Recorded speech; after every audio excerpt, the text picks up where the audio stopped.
আমাৰ জিউ কি ধুনীয়া ধুনীয়া মই একদম ড্ৰেছ বনাই দিম নহয়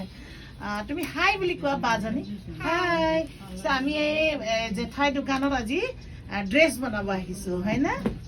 ভাল ড্ৰেছ এটা বনাই দিম দেই ওকে আপাৰ চেষ্ট 35 এইখিনি হেৰি কৰি দিম লেন্থটোৰ লগত আহি যাব কঁকালটো লৈ লোৱা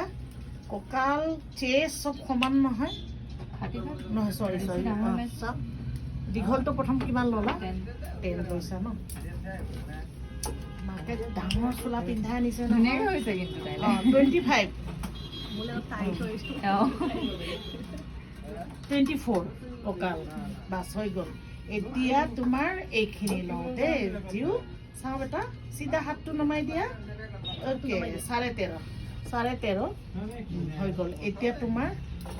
লং ব্লেজাৰৰ চাইজটো দেই এনেকৈ দিয়া বেটা ঠিক তোমাৰ নীলকে দিছোঁ দেই হ'ব 24 বডি লেন্থ 8.5 বডি লেন্থ বাকী মেজাৰ এইটো ওলাই যাব আৰু হাতৰ হেৰিটো হৈছে চাওঁ বাবু চাওঁ 24 এই আছো 14 হ'লে হ'ব চাওঁ বেটা এইটো হাতটো পুচাই দিম দেই অকণমান 15 বনাই দিয়া অকণমান দীঘল বনাই দিয়া 15 আৰু পটিটো হ'ব 7 কাখলতি হ'ব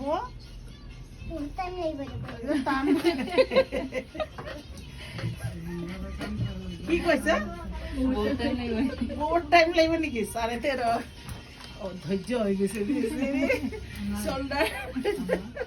মই আজি তোমাক এনেকেই জুখি থাকিম দেই ইমান ভাল লাগিছে তোমাৰ বডিটো জুখি ইমান মৰম লাগিছে